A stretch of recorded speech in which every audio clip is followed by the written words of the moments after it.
हमारा जो 13वां प्रश्न है, 10 सेंटीमीटर त्रिज्या वाले वृत्त की कोई जीवा केंद्र पर समकोण अंतरित करती है। मतलब वृत्त की त्रिज्या कितनी दे रखी है? 10 सेंटीमीटर। तो आर का मान हो गया 10 सेंटीमीटर।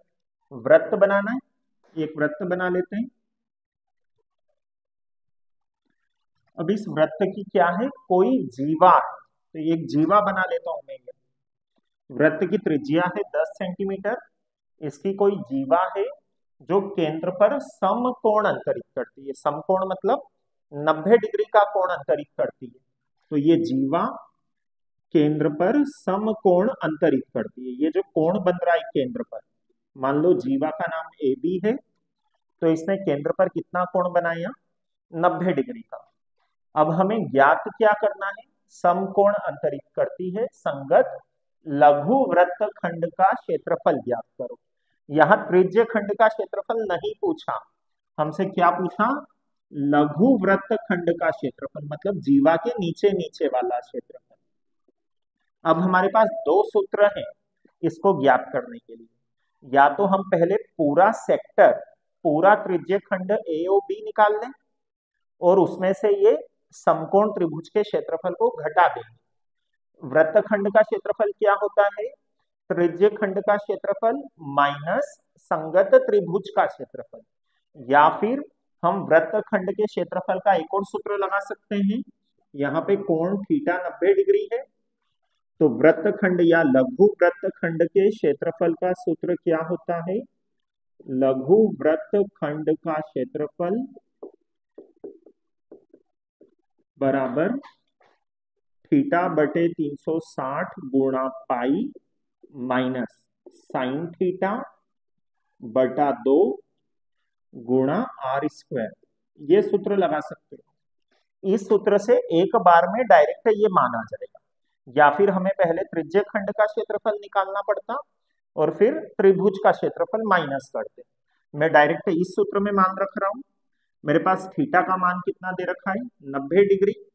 तो 90 बटा 360 गुणा पाई का मान हमें पता है 22 बटा 7 होता है, माइनस साइन थीटा, तो थीटा की जगह फिर 90 डिग्री लिख दिया, बटा 2 गुणा आर स्क्वायर। तो आर का मान कितना दे रखा है? 10 सेंटीमीटर।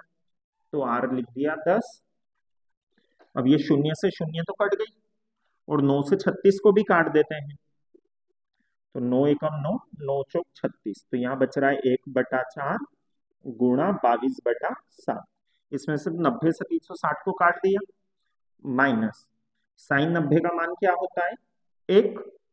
साइन में सबसे बड़ा मान 1 ही आया था, बटा 2 SI गुणा 10 का वर्ग होगा 100। यहां भी गुणे का निशान है, तो 4 2 दूनी 4 हो गया, 2 11 22 हो गया।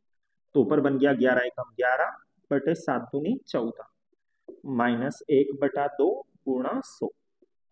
इसमें एलसीएम ले लो, 14 और 2 का एलसीएम हो गया 14 गुणे का 100, ऐसा ही लिख दिया। तो 14 14 के पहाड़े में एक बार, तो यहाँ 11, 14 2 के पहाड़े में 7 बार, तो यहाँ 7 एकम 7।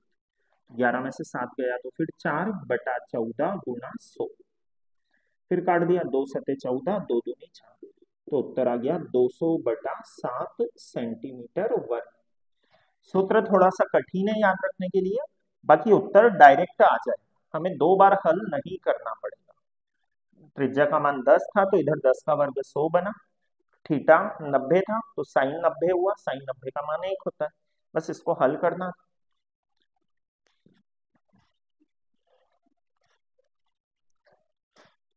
बाकी हमारे सामने जो इसका अथवा वाला सवाल है, आप लोगों को वही अटेम्प्ट करना चाहिए। अथवा में जो सवाल है उसमें क्या दिया है? 21 सेंटीमीटर त्रिज्या वाले वृत्त का एक चाप केंद्र पर 60 डिग्री का कोण अंतरित करता है, तो चाप की लंबाई क्या होगी? इसका अथवा वाला प्रश्न ज्यादा इजी है। त्रिज्या कितनी दे रखी है? 21 सेंटीमीटर। कोण कितना दे रखा है? 60 डिग्री। और हमें ज्ञात क्या करना है? चाप की लंबाई। तो चाप की लंबाई का क्या सूत्र होता है? ये सवाल ज्यादा इजी है करने के लिए। चाप की लंबाई बराबर थीटा बटे 360 गुणित 2 पाई r।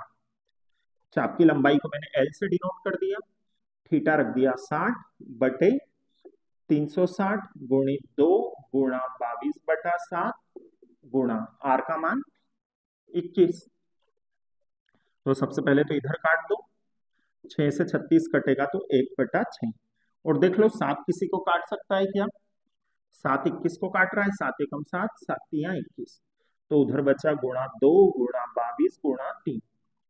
तो हमें दिख रहा है 3 और 2 का गुणा क्या बनेगा? 6। 3 दूना 6, तो इन दोनों से मिलके 6 अकेला कट गया, क्योंकि 3 दूना 6 हो गया और 6 से ये 6 कट गया, तो केवल बच रहा है 22।